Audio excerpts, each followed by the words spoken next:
Bon vendredi tout le monde, j'espère que ça va bien, j'espère que tu as passé une belle semaine, j'espère que les matinales t'ont encouragé comme ils m'ont encouragé cette semaine. On finit la semaine ensemble, dernier verset qu'on étudie, on est dans Philippiens 4, les versets 4 à 8 toute la semaine, puis on est dans le verset 8. Aujourd'hui, on va regarder à ce dernier verset-là, qu'est-ce que Paul a à nous dire sur le thème de l'anxiété, du stress, qu'est-ce qui vient parfois nous inquiéter. Bien, Paul en parlait beaucoup dans ces versets-là.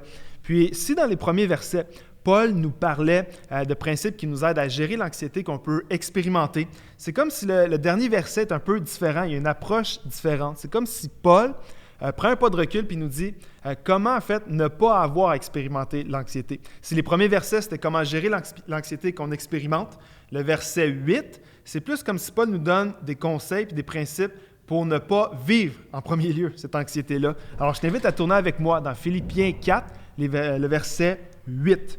Alors, Paul va dire ceci. Enfin, c'est comme s'il termine sa portion de principe. Enfin, frères et sœurs, portez vos pensées sur tout ce qui est vrai, tout ce qui est honorable, tout ce qui est juste, tout ce qui est pur, tout ce qui est digne d'être aimé, tout ce qui mérite l'approbation, ce qui est synonyme de qualité morale, puis finalement, tout ce qui est digne de louange. Paul parle de quoi là-dedans? Paul parle de nos pensées. Puis Paul termine en disant « Voici ce que je vous appelle à faire. » Enfin, quand il dit « Enfin, voici », bien, c'est ça qu'il nous appelle à faire. Et Paul parle du champ de bataille de l'anxiété que j'aimerais suggérer que c'était penser. C'est là que tout se joue. Les pensées, c'est là que se joue l'anxiété. C'est le champ de bataille de l'anxiété, c'est nos pensées. Puis j'aimerais te suggérer, moi, ce matin, que pour vaincre l'anxiété, bien, ça requiert des pensées qui sont en santé, des pensées qui sont saines. Littéralement, là, nos vies sont modelées, nos vies sont influencées par la façon qu'on pense, par nos pensées. Puis la stratégie de Paul ici, ce n'est pas juste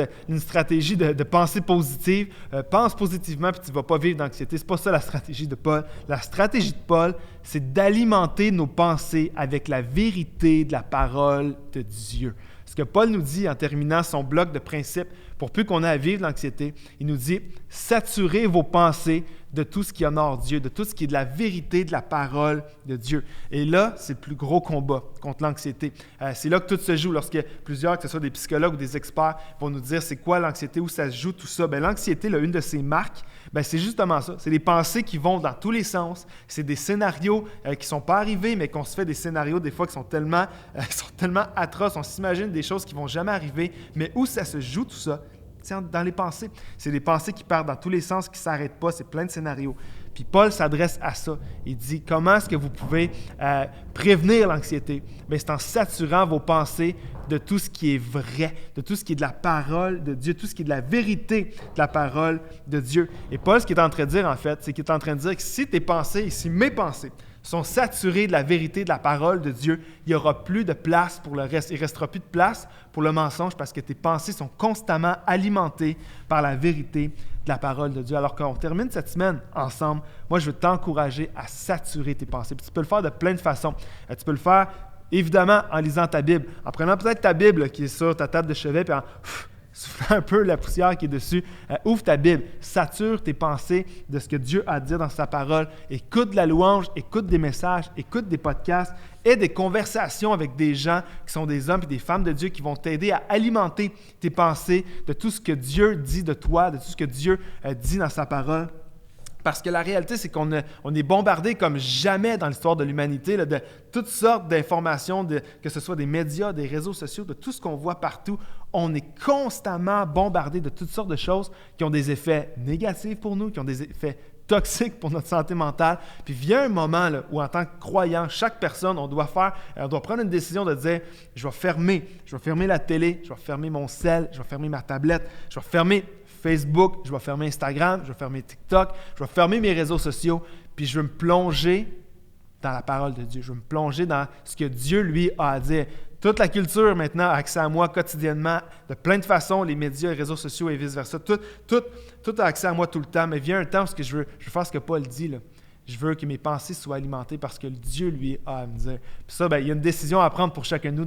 Il y a un moment, là, je crois que ce moment-là doit venir à chaque jour où je veux fermer tout ça. Fermer tout ce qui est autour de moi, puis je vais me plonger dans la présence de Dieu, que ce soit dans sa parole, que ce soit louange, dans des podcasts, dans des prédications, mais je veux entendre ce que Dieu, lui, a à me dire. Plus tu vas saturer tes pensées des choses de Dieu, moins il va rester de la place pour les pensées qui sont anxieuses, pour les pensées qui viennent rajouter du stress dans ta vie. Alors, saturons nos pensées, comme Paul nous dit dans Philippiens 4, verset 8, que nos pensées soient sur toutes ces choses-là, que Dieu nous appelle à mettre nos pensées dessus.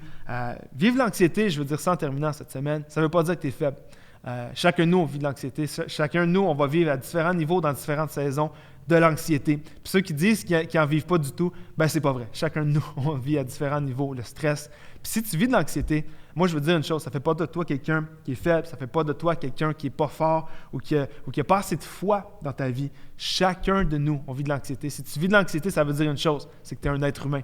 Puis c'est pas pour rien que partout dans la Bible, on a regardé aujourd'hui et toute la semaine, 5 versets dans la Bible, mais plein d'endroits, d'un couvert à l'autre de la Bible, bien, Dieu nous donne des principes pour nous aider à gérer ça. Si tu vis de l'anxiété, ça fait de toi un être humain. Puis on est ensemble là-dedans. Puis je vous dis en terminant la semaine que si tu vis des choses, que tu vis de l'anxiété, que ça devient trop pour toi, bien, n'hésite jamais à nous en parler ici à la chapelle. Écris-nous à la chapelle, écris à ton pasteur de chapelle, écris-nous sur nos réseaux sociaux de la chapelle. Ça va nous faire plaisir de parler avec toi. Puis, alors qu'on termine ces quelques moments ensemble, alors qu'on termine cette semaine ensemble, bien, je veux prier pour toi. Je veux prier pour moi aussi. Que oui, tout ça, c'est des principes, on a vu toute la semaine, mais vient un temps où Dieu, par son esprit, doit venir dans nos cœurs et faire cette œuvre-là que lui seul peut faire. Alors, on prie ensemble. Je t'invite à courber la tête avec moi. On va prier de closer la semaine ensemble. Seigneur, merci pour tout ce que tu nous as enseigné cette semaine. Je te remercie pour les principes qu'on a vus dans le livre de Philippiens. Et je te prie en terminant la semaine pour chaque personne, Seigneur, qui vit avec de l'anxiété, peut-être dans le secret, peut-être qu'il y a des gens qui sont complètement paralysés par ça et qui n'en parlent pas. Mais Seigneur, je te les remets aujourd'hui. Seigneur, je te remets ces gens. Je te prie de les visiter. Seigneur, je te prie que par ton esprit, tu viennes faire un miracle dans leurs pensées, que tu viennes faire un miracle dans leur vie. Seigneur, qu'ils puissent se libérer petit à petit de l'emprise de l'anxiété et du stress. Ta volonté pour nos vies, Seigneur, ce n'est pas qu'on vive sous le joug de l'anxiété, mais c'est qu'on vive dans une plénitude avec toi, qu'on vive dans la paix, dans la joie, dans un calme qui vient de toi. Alors, Seigneur, je te prie que chacun de nous, peu importe où on est rendu dans notre cheminement avec l'anxiété, mais je te prie que cette semaine, ça puisse porter fruit dans nos vies, qu'on puisse se rapprocher encore plus de la paix que tu nous appelles à expérimenter. Et je te remercie pour tout ce que tu vas faire d'avance, Seigneur, dans nos vies, dans le nom de Jésus. Et si tu as fait cette prière-là avec moi, je t'invite à dire Amen. Amen. Alors, merci d'avoir été là. C'était vraiment le fun de vous voir, de passer du temps ensemble à chaque jour. J'espère que ça t'a encouragé. Cette semaine, nous, on se donne rendez-vous dimanche pour la chapelle en ligne. Je te souhaite un beau week-end. Bye tout le monde.